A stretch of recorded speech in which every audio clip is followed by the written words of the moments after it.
Sekali peristiwa, setelah Yosua selesai menyunatkan seluruh bangsa, berfirmanlah Tuhan kepada Yosua, "Pada hari ini telah kuhapuskan celah Mesir daripadamu." Sementara berkemah di Gilgal, orang Israel telah merayakan Paskah pada hari yang ke-14 bulan itu, pada waktu petang di dataran Yeriko. Lalu pada hari sesudah Paskah, mereka makan hasil negeri itu, yakni roti yang tidak beragi dan benih gandum pada hari itu juga. Pada keesokan harinya, setelah mereka makan hasil negeri itu, mana tidak turun lagi. Jadi orang Israel tidak beroleh mana lagi, tetapi dalam tahun itu mereka makan yang dihasilkan tanah Kanaan. Demikianlah sabda Tuhan.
Bacaan dari surat kedua Rasul Paulus kepada jemaat di Korintus. Saudara-saudara, siapa saja yang ada dalam Kristus, ia adalah ciptaan baru. Yang lama telah berlalu, dan sungguh yang baru sudah datang.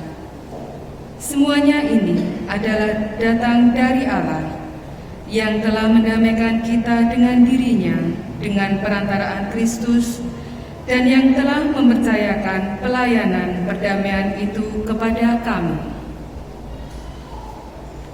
Sebab Allah mendamaikan dunia dengan dirinya lewat Kristus tanpa memperhitungkan pelanggaran mereka. Ia telah mempercayakan berita perdamaian itu kepada kami. Jadi kami ini utusan Kristus, seakan-akan Allah menasihati kamu dengan perantaraan kami. Dalam nama Kristus, kami meminta kepadamu, berilah dirimu didamaikan dengan Allah. Kristus yang tidak mengenal dosa, telah dibuatnya menjadi dosa karena kita, supaya dalam Dia kita dibenarkan oleh Allah. Demikianlah sabda Tuhan.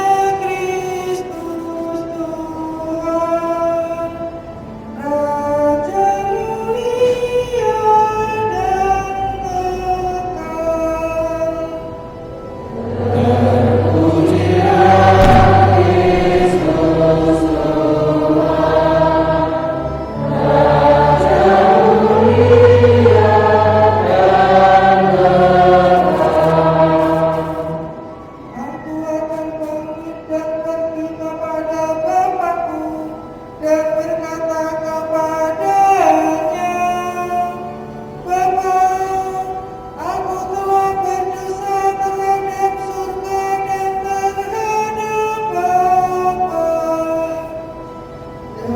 Terpujilah Kristus Tuhan, Raja mulia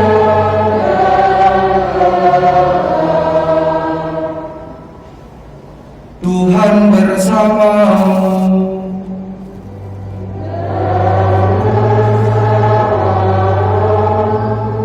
Inilah Injil Yesus Kristus menurut Lukas.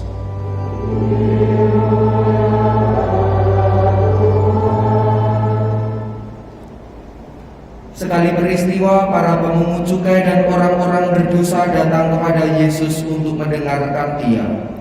Lalu bersungut-sungutlah orang-orang Farisi dan ahli-ahli Taurat, katanya, "Ia menerima orang-orang berdosa dan makan bersama-sama dengan mereka."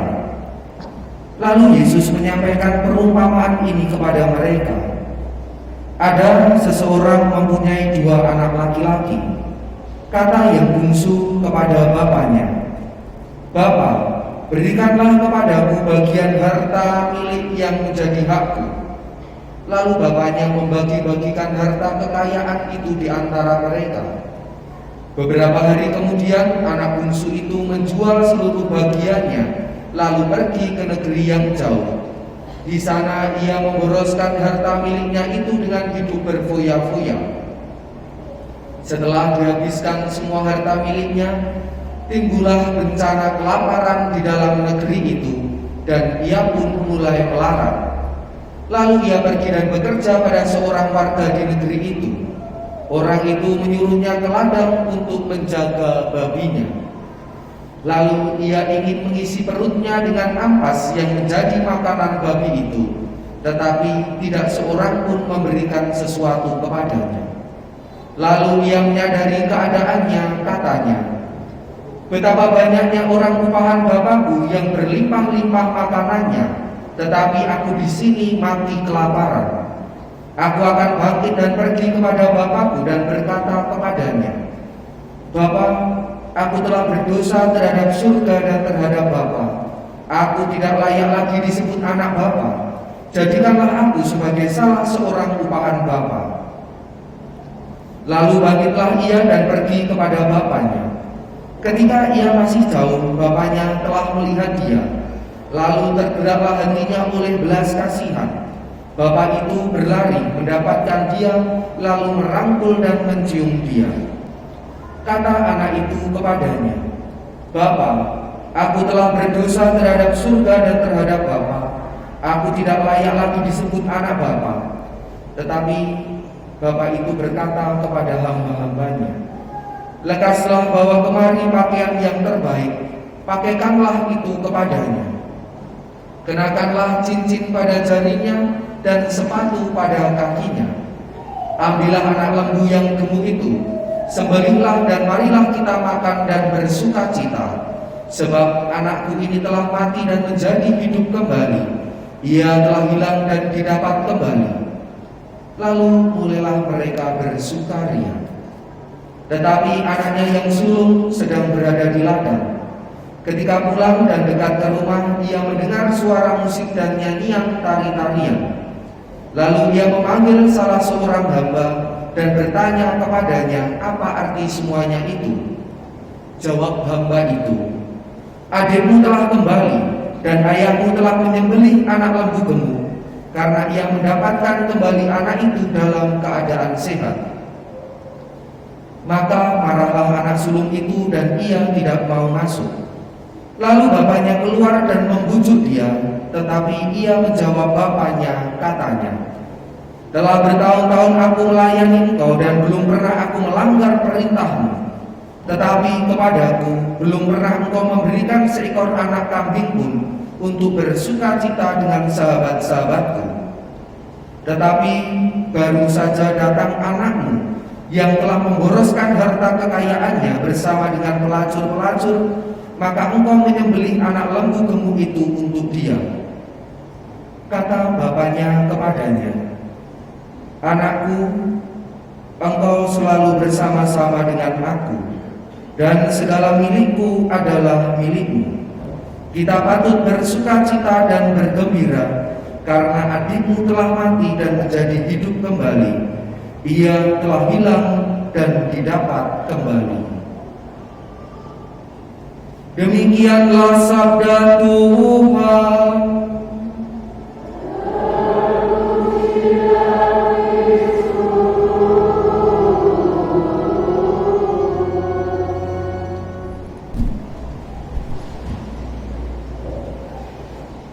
Saudara-saudari yang terkasih dalam Kristus, di dalam masyarakat kita atau ketika kita menonton di televisi, itu banyak orang yang menuntut keadilan. Artinya bahwa ketika orang itu bersalah, maka sudah sepatutnya kalau dia dihukum. Pernyataan atau pola pikir semacam ini juga diterapkan oleh orang-orang pada zaman Yesus yang merasa diri mereka benar, bahwa orang yang berdosa itu harusnya mendapatkan hukuman. Semua orang berdosa harus dihukum juga, dan orang yang berbuat baik harus mendapatkan pahala atau mendapatkan ganjaran. Tetapi di sini Yesus memberikan perumpamaan kisah tentang anak yang hilang ini untuk menceritakan tentang bagaimana Bapa itu, bagaimana sifat Bapa itu. Jadi di sini dikatakan bahwa dikisahkan bahwa ada seorang bapa mempunyai dua anak, disebut sulung dan bungsu. Yang bungsu ini minta harta bagiannya, minta warisannya terlebih dahulu untuk dijual, lalu dia pergi. Lalu setelah dia pergi, dia berfoya-foya, akhirnya dia hidup melarat.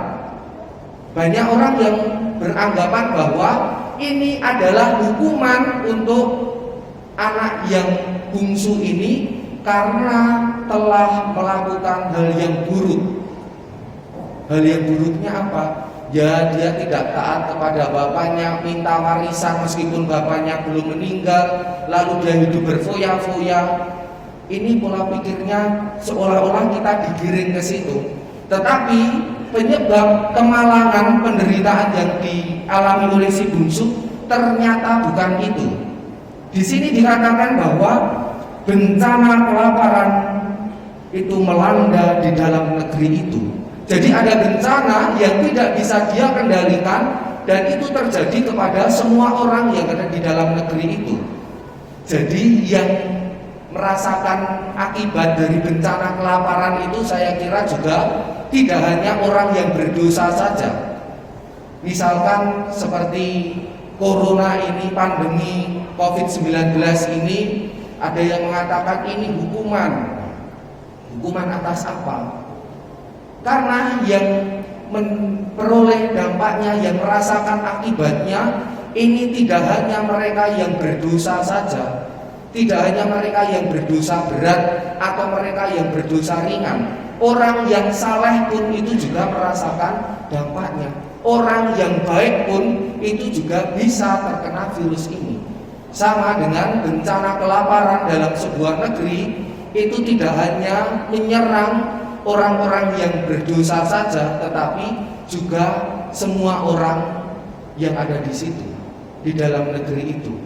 Sehingga di sini konsep Allah yang menghukum itu tidak berlaku. Kiranya tidak klop ketika dimasukkan ke dalam gambaran Yesus di sini. Allah tidak pernah menghukum.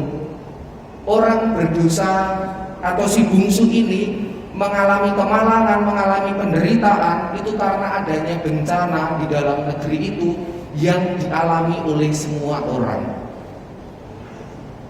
Maka di sini kita juga diajak untuk tidak menghakimi orang lain ketika orang lain itu mengalami penderitaan dan kemalangan itu karena dosanya. Bukan seperti itu, karena Allah kita bukan Allah yang menghukum. Lalu si bungsu ini datang kepada bapaknya. Menurut budaya pada saat itu, ini perumpamaan ini sangat janggal karena orang tua yang berlari mendapati anaknya. Karena pada saat itu yang umumnya adalah anaknya yang harus datang kepada orang tua. Tetapi kalau sekarang kan ini juga sudah umum, orang tua datang kepada anak. Buktinya banyak yang kalau weekend itu ke Surabaya. Kenapa? Yang mengunjungi anak. Jadi ini adalah sekarang ini suatu yang umum. Tetapi pada waktu itu bukan suatu yang umum. Jadi harusnya anak yang mendatangi orang tua. Tetapi di sini digambarkan, ini diceritakan, dikisahkan bahwa bapak itulah ketika melihat si bungsu datang, anaknya datang, dia lalu berlari mendapati dia, memeluk dan mencium. Lalu ketika si bungsu ini menjelaskan, "Bapak, aku telah berdosa." Lalu setelah itu si bapak ini memberikan pakaian yang terbaik, cincin, sepatu, dan mengadakan pesta. Ini menjadi suatu yang menggelisahkan bagi mereka yang tetap menganggap konsep yang salah harus dihukum, yang berdosa harus dihukum. Karena Bapak kok begitu baik dengan mudahnya mengampuni orang-orang yang berdosa. Kita perlu juga mengubah cara pandang bahwa orang yang berdosa, orang yang banyak dosanya, orang yang bersalah itu harusnya dihukum, harusnya hidupnya menderita. Kalau kita hanya berpola, berpikir seperti itu, maka yang ada hanya kesal, yang ada hanya jengkel, sama seperti yang dialami anak sulung tadi. Bapak kita di sini ditampilkan bapak yang pengampun, yang datang menjemput anaknya yang mau bertobat. Ia itu menjadi gelisah mendengarkan penyesalan yang diungkapkan oleh anak-anaknya dan ingin segera mengampuni. Itulah yang digambarkan dari perumpamaan ketika dia berjumpa dengan si bungsu ini. Lalu ketika si bungsu ini dipestakan, si sulung ini menjadi iri, ini menjadi marah, menjadi jengkel, dan dia tidak mau masuk. Dia ngomong kepada bapaknya dengan kata anakmu itu, bukan menggunakan kata adikku, tetapi menggunakan kata anakmu. Ini merupakan sebuah ungkapan kejengkelan. Ini ungkapan kata-kata yang sinis, bahwa seharusnya dia tidak pantas diperlakukan seperti itu. Dia harusnya itu diberi pelajaran dulu supaya dia sungguh-sungguh menyesal dan bertobat. Tetapi di sini sang bapak itu juga bersikap baik kepada si anak sulung yang keras hati ini. Anak sulung ini juga dibujuknya untuk mau masuk ikut bergembira karena adiknya yang telah mati itu hidup kembali. Adiknya yang hilang itu didapati kembali dengan sehat. Ini juga merupakan sebuah ajakan bagi kita semua. Ketika ada orang yang bertobat itu bukan disindir, bukan dicela atau bahkan digosipkan, tetapi kita diajak ikut bergembira terhadap pertobatan seseorang. Jangan sampai ketika ada seseorang yang bertobat, kita malah menjadi orang yang keras hati. Harusnya orang itu dihukum.